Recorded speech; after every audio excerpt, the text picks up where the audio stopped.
Okay, well, thank you, and it's great to be back for week 3. This is, in some ways, a turning point because many of you have been, just like hard to imagine some of the religions in the Far East. And I often tell our students that one thing about Hinduism and Buddhism is they never ever get to Genesis 1:1. In the beginning, God created the heavens and the earth. But Islam is very different. Islam sees itself as part of the Abrahamic tradition. They believe fervently that Muhammad is literally a descendant of Abraham. And the Quran regularly affirms that they affirm the faith of Abraham. So it's one of the 3 great monotheistic religions of the world, next to Christianity and Judaism. So in some ways, we're in a much more familiar territory than what we've been the last few weeks. So thank you for your patience as we plotted through some very difficult material. Islam calls itself and knows itself as the straight path. They love that imagery of the path. And so we're calling this Islam the straight path. They believe that their religion is the pathway to God. We'll explain kind of a lot about this, but let me just first few orientation points. First of all, and I mentioned this the first week, but Islam is by far the fastest growing religion in the world. It's currently estimated that Islam will pass Christianity by the year 2070. That's a tremendous growth rate to do that. To give you a little feel for it, at the turn of the 20th century, Islam was only 12% of the world. Today, it's 25% of the world. And by 2070, it'll be 33 to 35% of the world. So it's a very fast-growing religion. This is showing the kind of the rate of, they think maybe Islam may overtake Christianity. I don't think it'll happen for a lot of reasons, but it's predicted at this point. Another thing you may not realize, besides how quickly it's growing, is that when we think about Muslims, we mostly assume that they are from the Middle East, or they're Arabic speaking. But if you look at the top 8 countries that have Muslims in them, none of them are in the Middle East. And so if you look at this chart here, it kind of shows you where like the vast majority of Muslims are located. You can see on the left there, that's Indonesia, is the most populated Muslim country in the world. And then you can see from there, Bangladesh and Nigeria and Pakistan, India. These are all countries with millions and millions of Muslims. If you look at the Middle East, the numbers are much smaller than that. So the vast majority of Muslims are not Arab and are not in the Middle East. But we'll see today, why we associate it so much with Arab culture, the Arabic language, all of that. But I just want to point that out to you. If you look at this map here, this shows where Muslims are located in the world. Generally, this is all the countries where they are the majority.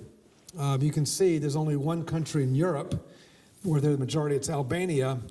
But generally, it's across North Africa from Western Sahara all the way through. You can see here's Egypt. This is Saudi Arabia. This is Central Asia. And then you can see over here, Bangladesh, and then Indonesia.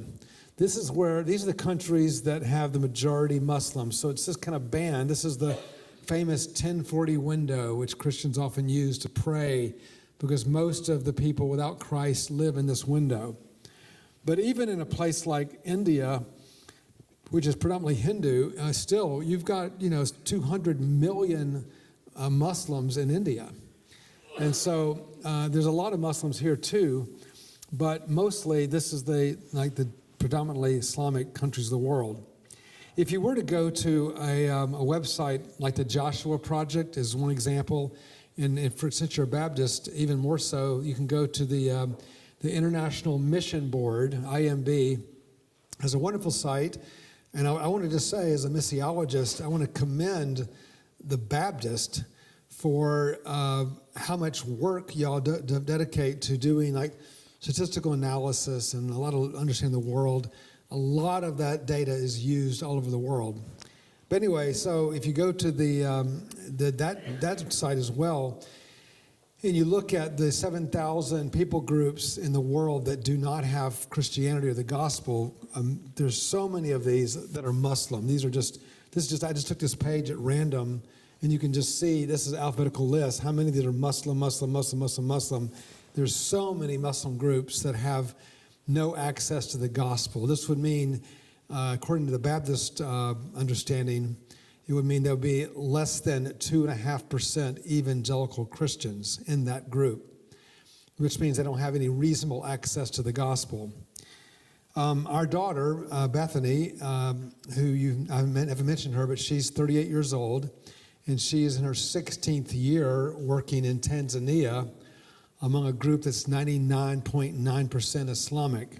This is her group, which is also on this site. The great thing about the Baptist site is you can click on the group and they'll give you more information and everything about them. Anyway, but this is her group is called the Alagwa, and they're located in this part of Tanzania.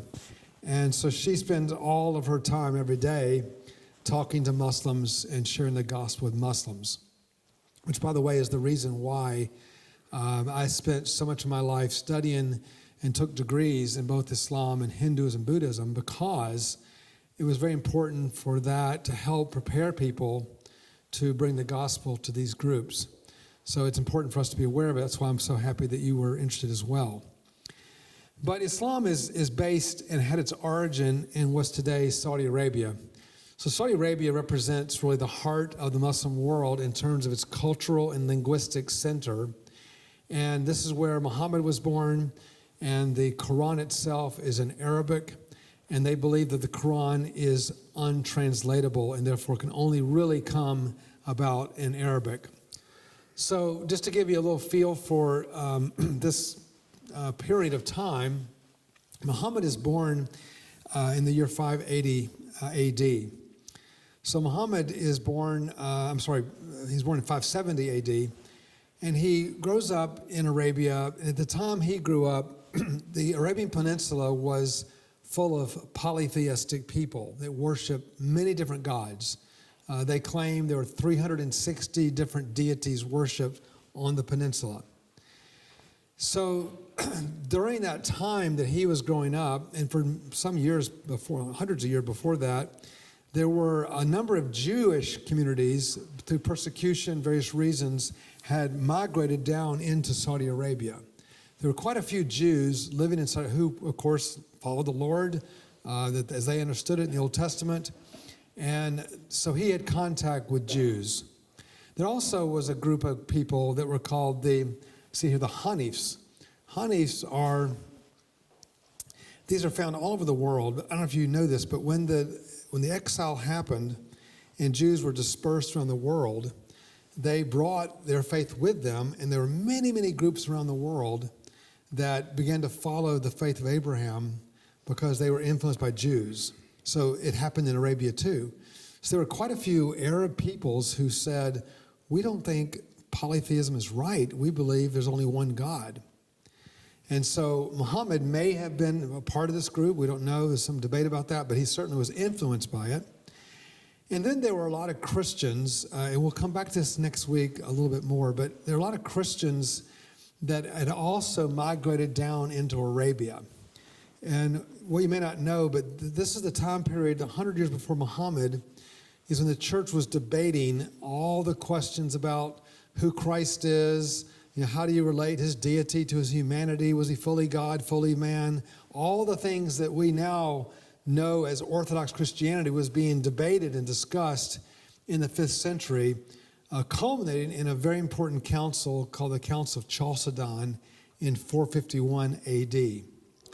Now, at that point, Christians that did not hold the Orthodox view were pushed out, and many of them fled to Arabia. So Muhammad was exposed, unfortunately, to some very aberrant views of Christianity. So this is kind of the situation in Arabia. There are Jews there, there are Christians there, but mostly they're polytheistic Arabs there. Muhammad was born right here This is what you made, one right here. This is called Mecca. And this is a town you've all heard of. It's still, to this day, the most famous city in the Muslim world, and that's where Muhammad was born. And according to, in those days, Muhammad himself was part of a caravan trade business. He married a woman named Khadijah. She owned a caravan trade. And if you know your larger map, you know that the Silk Route goes through Central Asia all the way to China, carrying goods and spices and all kinds of things. So there was an auxiliary branch that came down the west side of Arabia, because there were some oases here where camels and all could get water. So Muhammad lived on that. Mecca was one of the places where there's water there. So he lived there, and he became a caravan trader and would go up and down the peninsula. So he was very familiar, met a lot of people from around the world who came there to trade, everything from spices to slaves to whatever was being traded at that time period. So Muhammad he was just a polytheistic person himself, at least, and there was a time, there was certain months of the year where the Arabs had said, we're not going to have any raiding on our caravans, like a month of like truce among thieves. And so the 9th month was like a holiday month where they would go for refreshment or whatever. So it's called the month of Ramadan. It's the 9th month. So Muhammad went out during this month, according to Muslim belief, and he spent the month, praying, meditating, thinking about all these things. And this is what happened. Let me move forward here a little bit. He had this is the cave where they believe Muhammad went into, and they believe that while he was in the cave, this would have been in the year 610 AD, so the 7th century, they believe that Muhammad had a vision of the angel Gabriel. And this is the same Gabriel that you meet, like in the Gospel of Luke. Or they believe that same Gabriel appeared to Muhammad and began to give him revelations from God.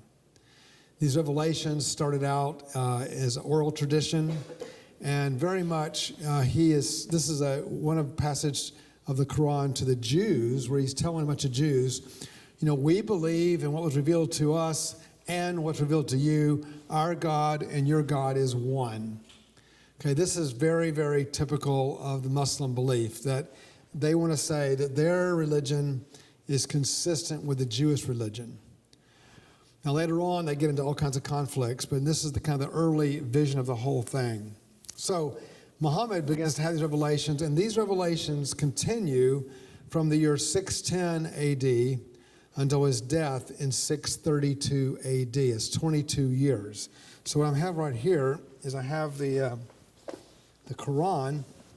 This is, the Quran's going to be a lot smaller. This has the Arabic and the English in it, but this Quran represents the collection of all those revelations over that 22-year period. It's 114 chapters long. They call them surahs. And they're not arranged in a way you might expect. They're not arranged like telling a chronological story or anything. They're arranged by length, which is the way Paul's epistles are arranged in the New Testament as well. So they're not, like Paul's epistles are not arranged chronologically either. So other than chapter 1, which is just 7 verses, chapter 2 is the longest, all the way to the shortest in 114. So those chapters are, to this day, highly revered in Islam. So, in fact, I'll show you the first chapter. Well, let me go back here.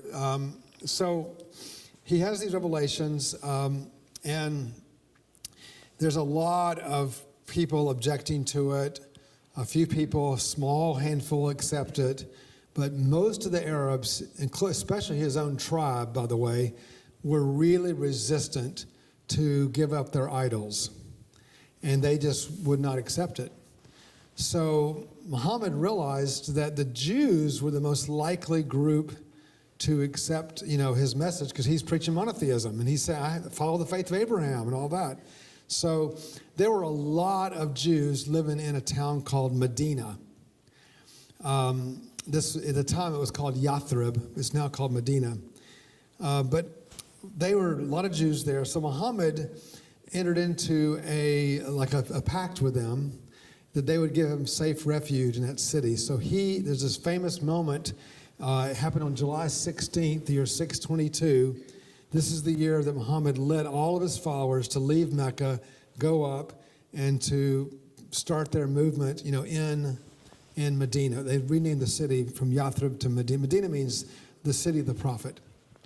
So that's actually where Islam really gets its start, is in Medina, which is the northern part of the peninsula. In fact, to this day, if you ever look at Muslim writings, like we'll say, like, this is the year 2026, AD, right? Anno Dominio. So we talk about, we reference all of time connection to Christ, right, and his death. But the Muslims, of course, don't do that because they want to reference things by their own calendar. So the Muslims will have their date, and in parentheses, AH, after the Hijrah. Hijrah is the name for this flight up to Medina. It's like an exodus for them. And it's very famous. So their whole calendar is based on that how many years since that date. Now, they use a lunar calendar, so it's a little more complicated than just subtracting 622, but that's their calendar date. So Muhammad goes up there. He eventually consolidates his people, and then eventually they come back. And I'm going to just fast forward here to this point here. They come back in 630, and they had this triumphant return to Mecca. And there's a lot of drama between these 2 years, but when they get to Mecca, this was potentially going to be a big battle. But instead, the whole place surrenders and decides to become Muslim. So this was like a big moment for Muhammad. And at this point, the Arabian tribes become more united. There's this famous, I'll show you a picture in a minute. There's this famous site there called the Kaaba. It's like a temple. It had 360 idols in it. And Muhammad cleansed it of all the idols, cast out all the idols. It's completely empty today. And now there's just one marker, I'll show you where it is, on the corner of the temple to the one true God. So that was 630, and then 2 years later, Muhammad dies, and that's the end of these revelations that Muhammad has. So that kind of gives you a little bit of a kind of historical background. This is all happening in the 7th century AD.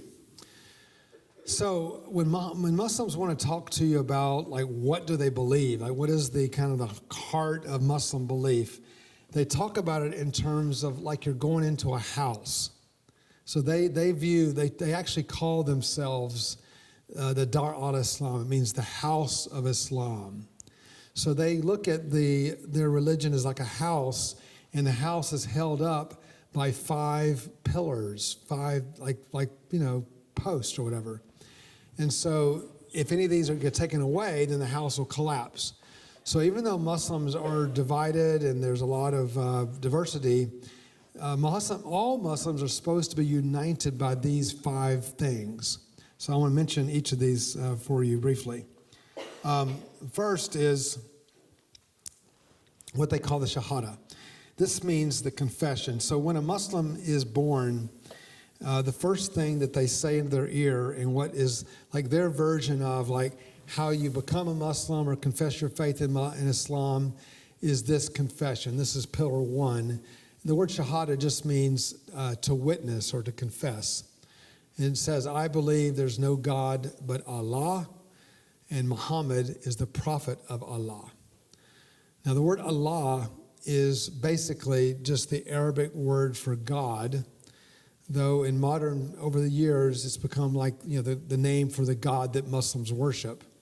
But it just etymologically is connected to the Hebrew word El, or Elohim. These are the Hebrew words for God in the Old Testament. Anyway, so Muhammad's, the first pillar is that all Muslims are supposed to confess that there's only one God, so it's monotheistic, and 2, in the prophethood of Muhammad. So Muhammad, in the Quran itself, Muhammad makes a big point to say, I'm not educated. I'm just receiving revelations from Gabriel. Makes a point. I'm not a learned man. Kind of downplays himself in many ways in the Quran. But as time develops in Islam, Muhammad becomes more and more important, and his role is more important, and he takes on a lot of very important position in the movement, of course. So this is the confession of faith, and in the Quran itself, you don't ever actually have that whole phrase in the Quran. We have things very close to it. I am Allah, there's no God but me. These are from the Quran. Muhammad is Allah's apostle. The true believers are those that have faith in Allah and his apostle, never doubt. He that obeys the apostle obeys Allah himself, apostle meaning Muhammad. So there's a lot of strong connection between your faith in God and your faith in Muhammad. It's very important to Muslims. As we'll see maybe more next week, but Muslims are very sensitive to criticism about Muhammad. It doesn't really help when you're witnessing Muslims to get into random criticism of Muhammad. It just doesn't help you at all. So that's the first pillar. The second pillar is the prayer, and I'm sure you've seen on television and so forth, Muslims praying. I was really struck tonight because when your pastor, Chris, was praying for some needs here in the room, my wife leaned over and whispered in my ear, that would never happen in Islam. What you experienced tonight would not happen in Islam. It's a really important point because in Islam, they don't have relational prayer the way that we think about prayer, praying to God in a relational way. So one of the things we'll look at next week, when you pray with a Muslim about they have needs like anybody else has needs, they're always amazed that you're talking to God in that kind of way. So what they have is very strict ritual prayer that follows certain set forms. They don't even espouse to the idea that God is someone to be known. Like we talk about having a relationship with Christ or inviting Christ into your heart, that kind of language. That is not part of Islam. So the word Islam is actually the Arabic word for submission, and a Muslim is one who submits. And probably one of the most famous theologians in their histories from the Middle Ages, a man named Al-Ghazali, who famously said, Allah does not reveal himself, he only reveals his will. In other words, it's like saying Allah gives us commandments, but he does not give us himself. Well, the gospel is about God giving us himself in Jesus Christ. So you have to kind of get out of your mind, even though they worship one God, they're not in this kind of relationship. So the prayers are not the way we're used to seeing prayers, but they're very dedicated to them. They believe that without these prayers, you cannot go to heaven. So it's a very important kind of prayer that follows certain kinds of patterns. So what they do is they first have a call to prayer, and you can see this is I just took out all the Arabic and just put it in English so you can see it clearly what it is. There's a person called a muezzin who will go up into, now it's of course done often through recordings, like a recording, but traditionally a person climbs up the minaret, which is this tower next to the mosque, and he issues this prayer. So if you ever hear on TV, you often hear it playing or whatever. If you do, this is what they're saying. They say, Allahu Akbar. Have you ever heard that phrase? A very famous phrase. It's called the takbir. Allah is most great. I testify there's no God but Allah. I testify Muhammad is the prophet of Allah. Well, that's the first pillar of the Shahada. By the way, Muslims say that 17 times every day. Come to prayer, come to prayer, come to success in this life and hereafter, come to success. Allah is most great. There's no God but Allah. That is the call to prayer. The only difference is, we'll look later, they prayed this 5 times a day, or this call is 5 times a day, but they will pray.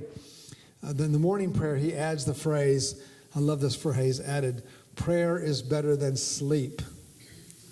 I think we should take that on and include that in our morning prayers. Prayer is better than sleep. They had that in the morning. I love that. Anyway, so Muslims, this is the call to prayer. And they call this prayer, the terminology, they call that prayer salat, which is like ritual prayer. This call to prayer is called the adhan. The person that goes up the minaret is called a muezzin. This place they do it is this tower next to the mosque called a minaret. And then finally, every mosque has a leader of the mosque that is like a teacher, or what we call our pastor. The person like in your pastor's position is called an imam. So in the main Sunni Islam, the main branch of Islam, every mosque will have like their version of a pastor. They call it an imam. He's the one that leads the prayers, teaches from the Quran. They'll have sermons and all these things that we would be, somewhat familiar with. But then the prayer is very ritualized, so it has several parts to it.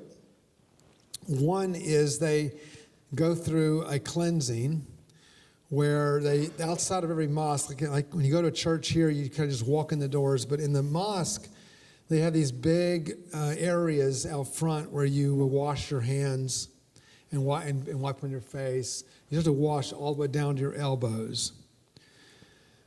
You also have what's called a directional prayer called the Qibla. I'll show you a picture of one of these now. A Qibla is it says in the Quran, when you pray, you must face a particular direction. So Muslims face toward Mecca when they pray. So if you walk into a mosque, see this little niche here. I got a bigger picture right here, a better one, a larger one. If you go into a mosque, here's a man praying, and there's this thing here, this like a little area that shows inside the mosque. They don't generally have like pews and all that like we do. They'll have just an open room, and generally it has a pattern so you can line people up very easily on these lines, but they'll always face that direction because they're facing toward Mecca. And so, as you probably know, in the Old Testament, the Jews faced toward Jerusalem when they prayed. All these things Muhammad got from Jewish practice. The times of prayer, the Jews always prayed 3 times a day. All these things that he borrowed from Jewish practice, and Muslims continue that to this day. Okay, in addition to that, they go through these movements. And again, I'm sure you've seen this on television where Muslims are bowing down. So they have 7 like bodily movements you do while you say certain things. And there's like ritualized phrases, things you say. You say the Shahada, the confession of faith. There's various things you say. The 112th chapter of the Quran is said. Various things are said. And you go through movements that involve bowing down on your knees and then prostrating down onto your head, onto the floor, and then back up again. They go through there's 7 of these movements that you go through, and then you go through that multiple times based on what time of day it is. There's 5 times a day that you pray, and you can see here these like some of they call these rakas, like you do 2 in the morning, 4 in the noon, 4 in the late afternoon, 3 in the sunset, 2 at night. So there's 16 of these. It's very, very ritualized thing, and then you do it at certain times of the day. And so they do it in the morning time when the sun first comes up, and they do it in the early in the mid-afternoon, or the mid-morning, at the noon, the evening when the sun goes down, and then right at night before they go to bed. So 5 times in the day they go through this process, facing toward Mecca. The third pillar is called zakat, which is giving of alms. This is a little different than the tithe. Like we view tithing as a free will offering to God, but like everything else in Islam, it's all legislated. So this is more. It's kind of like a mixture of the tithe idea with the IRS, because they have these official like forms, where you will fill out and you declare, or they have also state means, it based on what part of the world you're in, but if it's a country under their law or not. But they basically determine what your income is, and then you're assessed a certain percentage of your income, and you got to pay it. So it's like the IRS in that respect. It's like a tax. In fact, the Quran regularly calls it the alms tax, as opposed to like a free will offering. But it's, again, very, very much a part of the Islamic worldview is this tax. And this tax is used to relieve the poor, of course, but also it's used to further like the cause of Allah. And this has been a big source of controversy because some of this money, like you can imagine, these countries in oil-rich Arabia, a lot of oil money is done. Well, supposedly 2.5% of that goes to the cause of Allah. So that's been a lot of debate about what is that used for. Does it use to funnel like in terrorist activity, all that kind of stuff? It's based on this. This is the source of that money that becomes part of the challenge. Okay, the fourth pillar is a certain kind of fasting. Again, like all of these, Muhammad observed that the Jews and Christians would fast, and particularly fascinated by the Lenten fast. We are in Lent right now as Christians. And in the Lenten fast, if you I don't know, you're a Baptist, maybe you don't know what the Lenten fast is like. Baptists may not be involved with this, but in much of the church that practices Lent is 40 days of fasting and special prayer, not counting Sundays. Okay, so if you start from Ash Wednesday to Easter, it's 40 days, but you never fast on Sunday in the church. Sunday's never a fast day because it's the day of the resurrection. So our fast, even in the church, our fast is alternating fast and feast. So Muhammad was struck by that, and he decided to create an Islamic version of that. It's a little different, but instead it's a 28-day fast. So it's one lunar month fast, 28 days. And you fast during the daytime hours only. Now, this is a complete fast. It includes food and even drinking anything, any water, anything. So from the moment that you can't, the first call to prayer until the fifth call to prayer, which is basically from the moment the light first starts to shine till dark, you cannot eat anything or drink anything until nightfall. At nightfall, you can eat and drink as much as you want. So it's a lot of eating at night, a lot of drinking at night, and fasting in the day. So it's an alternating fast and feast for 28 days. This is called, it's done during the 9th month when Muhammad, had his revelations. The month that the Quran was revealed was in Ramadan. So Ramadan is their 9th. They have 12 months like we do, and it's the 9th month they do this. And this is called fasting or psalm. The last pillar, the fifth one, is called the Hajj.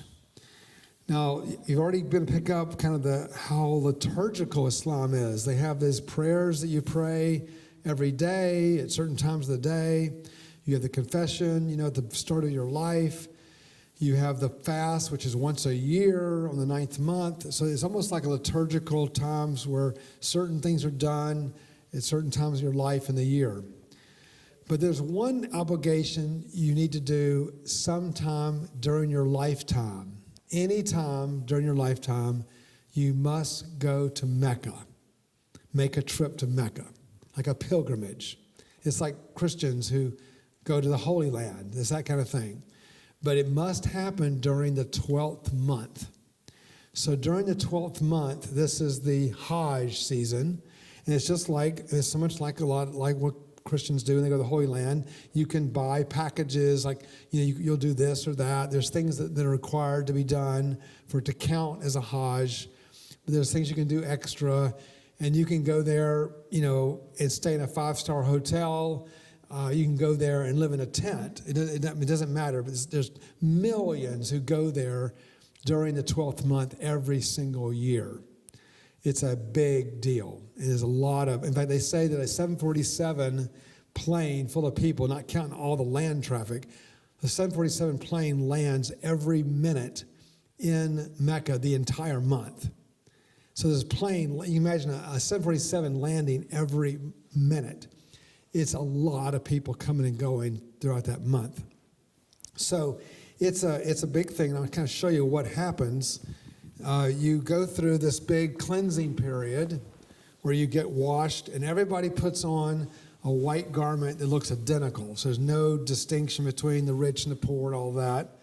And then you eventually, I'll show you pictures, you go out and you see this structure that Muhammad cleansed back in the original cleansing back in 630 AD.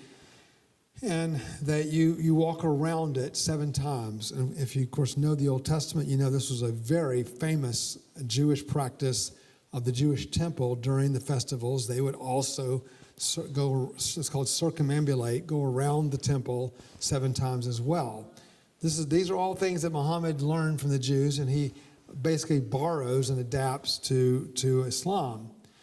Then they go out. Now, remember, I didn't tell you this, but they trace their ancestry, rather than through Isaac, through Ishmael. So you remember the story about Hagar in the book of Genesis, where she's out in the wilderness with her son looking for water. So they reenact that, and you go out to the wilderness, and you run back and forth, reenacting Hagar's frantic looking for water for her son Ishmael. Because they believe Ishmael was the firstborn son. Well, he was the firstborn son. They believe the promise comes through Ishmael, not Isaac. And then you go out on the plains of Arafat, which is nearby, and you listen to sermons that are preached before you go back. So I'll show you some of the pictures of this. So this is a picture of Mecca. It's not actually the largest in the world, but one of the largest mosques in the world here.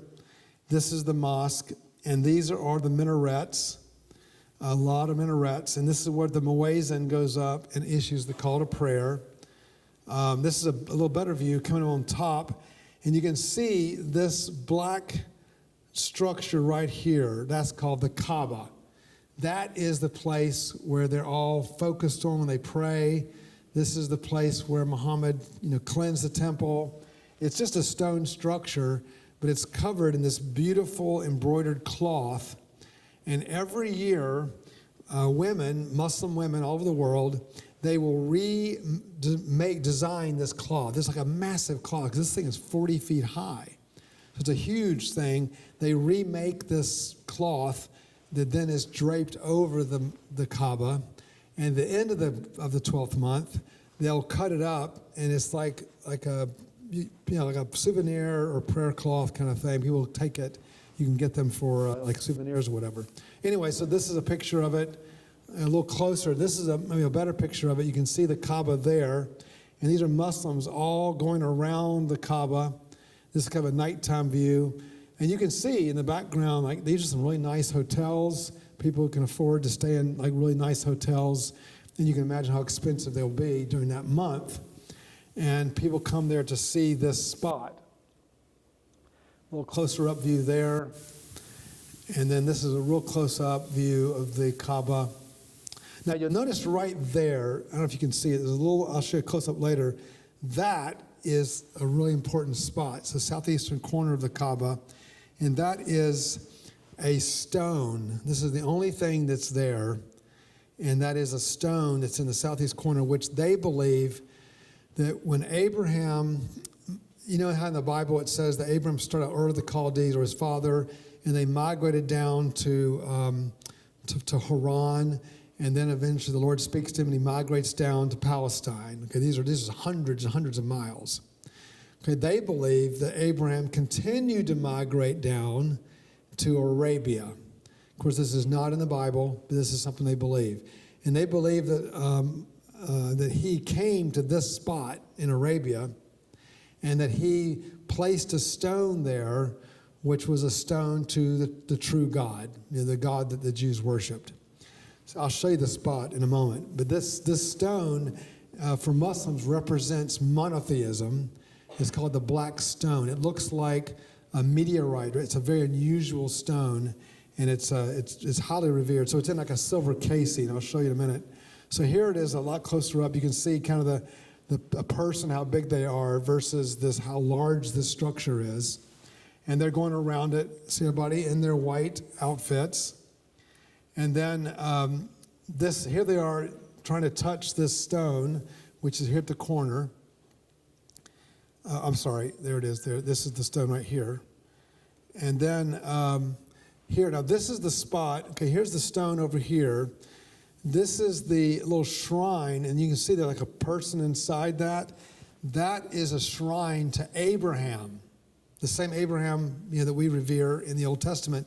That's the place where they believe he stood and prayed that God would send a prophet to the Arabian people to preach monotheism. This is the stone right here. So this is a stone. Over the years, because of wars and stuff, it's been broken into pieces, so they've bound it together inside this special seal casing. And you can see it just sticks out the corner of the southeast corner of the Kaaba, and so people can see it and touch it and so forth. This is the inside of the Kaaba. There's really nothing there. It's empty. They have some cleaning materials in this thing, and some oil and stuff for the lamps and all, but basically the place is empty. And then these are some places that you go. This is another thing they do is they throw rocks at the devil as part of this. Is hearing the sermons. This is this big tent cities, all these tents. And this is a special, this is a part of the Hajj. You go up to Medina and you go to where the Muhammad is buried. Again, just think about this, okay? There's no place to go to find the remains of Jesus. Praise the Lord. He's the risen Lord, okay? But part of the Muslims' whole point is to go into and find the remains of Muhammad. Okay, so that's the. They also, by the way, because I'm curious, how many of you have been to Israel? Just curious. Wow, a lot of people. Okay, so if you've been to Israel, I'm sure you've been to Dome of the Rock. Okay, so if you go to Dome of the Rock, this is now controlled by Muslims, but this, of course, is a very important site. This is the site of where Abraham, sacrificed Isaac, and the Lord provided the ram in the thicket. This is also the place in the temple where they had the Holy of Holies. So the Holy of Holies was built on the site of Abraham's sacrifice. So this is one of the most important sites in the world for anybody, especially us and for Jews. So they believe that Muhammad spiritually was taken to this spot, and I won't go into details of it, but they believe he ascended to heaven and had these revelations and then came back down to earth. And this spot here is marked by this mosque here called the Al-Aqsa Mosque. It's right here in the same compound with the Dome of the Rock. And it's a very, very sacred spot for Muslims. So those are the 5 pillars of Islam. I'm trying to think what I should do at this point because of our time. I'll make sure you have some time to ask some questions. Let me say just a real quick word about Sunni and Shia. If you study the news, you will know that Islam is no longer united. It's divided into two big groups. Now, the majority of Muslims, 86%, are called Sunni Muslims, S-U-N-N-I, and there's another group, 12%, called Shia. Okay, Sunni and Shia. The fight over this group goes back to a time when early on in Islam they had this big disagreement about whether or not the person who leads the Muslim community should be a direct blood descendant of Muhammad, or could it be anybody elected who was like the most qualified person? It's kind of like a fight, like in England, do you want to have a king that is like the result of a bloodline, or do you want to have a president that you elect because you think they're the best person for the job? It's basically the same fight. But in their case, the Sunni, the main Muslims, said, we think anybody should lead the community. Whoever, it could be anybody. If they're the right person, godly, etc., we'll elect them. Whereas the Shia said, no, it must be a direct bloodline of Muhammad. Okay, that was a source of big division. And there's now a lot of other things other than that come into it, but that's a big part of it. And then lastly, I want to say, in addition to that the Muslims, if you read the Quran, I spent a lot of my life reading the Quran. I read it many, many times. If you read the Quran, one of the things that will strike you when you read it, it doesn't really provide a lot of like guidance for living, like, how to live, how do you live your life? How do you live a virtuous life? What do you do? How do you organize this movement into, like, there's no like version of like the Sermon on the Mount or like the book of Romans. Something like that doesn't happen in the Quran. And so it became clear early on that there was not enough like just good guidance in the Quran to guide the community. So what happened was they eventually began to collect stories of like things Muhammad said, or like people observed, like, well, he used to do this, he used to do that. Like this whole five-fold prayer, praying 5 times a day. That's not in the Quran, but Muhammad did it 5 times a day. So, they have these stories, they're called hadith. There are thousands of them that have been certified as like official things that Muhammad said or did that were very practical, very clearly about how you should live, how you should do this and that. And this became collected into books that are known as hadith. So when we think about like we say we believe the Bible, it's wrong to think that Muslims only follow the Quran. It's the Quran and the hadith. The hadith is very, very important to Muslims. We don't have time to go into it completely now, but they believe in this a lot. In fact, in my class right now, I'm teaching a course in Islam at Beeson right now. This happens to be this semester. But we're spending like weeks and weeks and weeks on this point, like looking at the hadith, what it teaches. It's a very, very important book, called collection of books. It'd be like the Quran is like this. The hadith would be like about 6 manuals this size. It's like 6 times this. It's a lot of material. And that becomes very, very important in establishing their law, which is called Sharia. Well, at this point, I want to just stop. I can say more, but I don't want to say too much without giving you a chance to ask some questions, because people have a lot of questions. I'm going to come back next week. I'm going to promise you there's 2 questions, one which I think you really must know. Number 2, what I know that you want me to talk about. And so I'll tell you next week. I'm going to start out talking about what the Quran says about Jesus. Over 40 references to Jesus in the Quran. It's extremely important to be aware of that if you're talking to Muslims, because there's just a lot of really good things to know about what the Quran says about Jesus. But then secondly, people often ask about Islamic terrorism and fundamentalism and like all of that. So just so you'll know, this like leader of Islam is called the Caliph or Caliphate. And they went through 4, big like versions of it. But essentially Islam had a ruler over all Muslims for all these centuries. I mean, this is like unbelievable. They had a caliphate. They had like an empire with a leader. And even though they had military defeats, new people would come in and they would set up the caliphate. So there was a caliphate that goes all the way through until the year 1924. Not that long ago, just 100 years ago. At that point, it was based in Turkey, and the Turkish leader decided that he would abolish the caliphate. And that he wanted to make Turkey a secular, this is a man named Ataturk. He wanted to make Turkey a secular country. And they literally went to Congress, went to their parliament, passed legislation. I mean, this was done like the proper way. And they voted, and they abolished the caliphate. Okay, that, 1924, is a very important date, because that is the birth of modern Islamic fundamentalism, which has caused all of these challenges that we face today.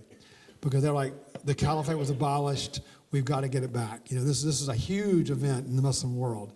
So I want to say a little more about that next week, because that involves a lot more conversation. But we've learned a lot about Islam tonight. Learned about the kind of the history of it, the 5 pillars of it, the Quran and the Hadith. And I want to leave a few moments to answer any questions you may have. And then we'll come back next week and wrap it up. So any questions you want to ask? Yes? Prophecy. Is prophecy Is there prophecy?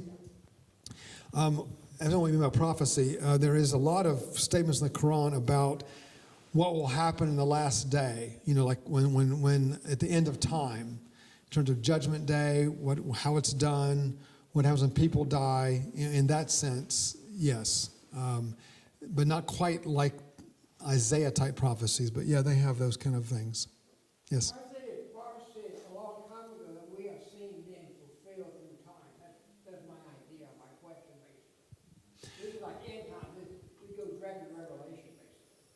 Right. There's no apocalyptic material like that, like Revelation. That does not happen in the Quran. No. Yes. How did Muhammad die? Muhammad died a normal death, like anybody would die. He wasn't involved in he did get wounded in one of the battles, but he died a normal death. So he was, let's see how he would have been. He was 40 years old when he got married. So he would have been in his 60s, which in that time frame was a time when people died. It was a normal lifespan. Yes? What else did he have, and how many children? He had a lot of children. He had about a dozen different wives over his lifetime. Unfortunately, and this is another part of the drama between Sunni and Shia, he had 3 sons, but all died in infancy. So he never had a son that lived, as an adult. So the daughter of his first wife was called Khadijah. The daughter of his first marriage, her name is Fatima. She is very important in Islamic tradition, that daughter. But so he had quite a few children, but interestingly, he did not have any boys that grew up. You had a question, yes? What do you think is driving the very rapid growth of Islam? A great question. I think, to be fair, the largest source of growth, and by the way, the same challenge for why Christianity is not growing as quickly as it should, is birth rates. We often forget, we think about people becoming Christians through evangelization, but even in Christianity, the number one driver for church growth are people, Christians, having children. People raise their children as Christians. That's the number one way people come to Christ, is through families. Secondarily, they come through, evangelism in the kind of normal way we think of, like someone is led to Christ out in that kind of way. So the Islamic birth rate is significantly higher than the birth rate in Christian countries, especially the Western world. We're seeing a dramatic drop-off of family childbearing in the Western world. In Europe, it's really, really, it's a critical point in Europe. So the main reason is because of the significantly higher birth rate in places like India, Indonesia, etc. Yes?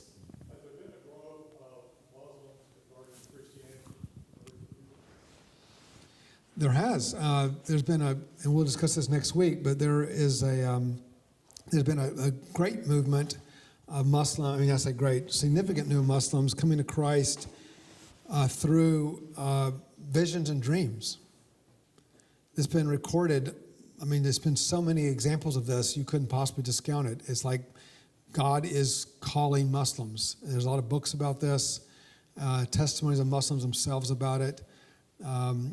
It's remarkable. So I'll say more of this next week. Any other questions about? Yes. Muhammad was illiterate. Can you touch on who actually wrote the books of the Quran? Yeah, good question. The question is about was Muhammad illiterate? And of course, that's true. The Muslim tradition is that Muhammad was illiterate, and so like most of the traditions we looked at before, when it's Hinduism, Buddhism, these are all oral cultures anyway. So it's not just like Muhammad was like unusual. All the Arabs were illiterate. It was very unusual. Even in the Hebrew culture, you had certain scribes. Everybody else was illiterate in terms of writing and all that. So all of this is done through memory and through recitation. So the Quran in the 9th chapter actually tells Muhammad the word is not write, like we would say, but recite. And so he learned to recite it. And it was repeated, and it was a good bit down the road. There was debate about how long, but it was long after Muhammad's death that anything was written down, like we talk about it today, or things written down. So it was all done through memorization and reciting, repetitive reciting. Yes? Question about their idea of how we relate to us as heaven and hell.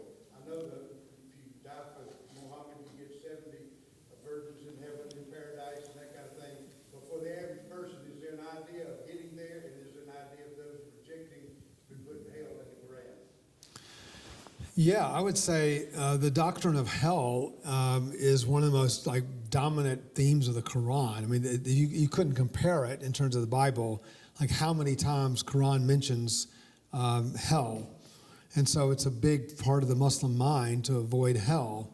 And you're right, the idea of heaven is more of the word paradise. It's like a certain projection of ideas of what heaven must be like that involves, food and plenty of food and water to drink, and men have, virgin women around them, and all that kind. It's a very kind of a sensual view of heaven. But in the Hadith, even more than the Quran, the Hadith really plays up the idea even stronger than the Quran does, that if someone is an unbeliever, or if a Muslim leaves their faith, they will definitely be sent to hell.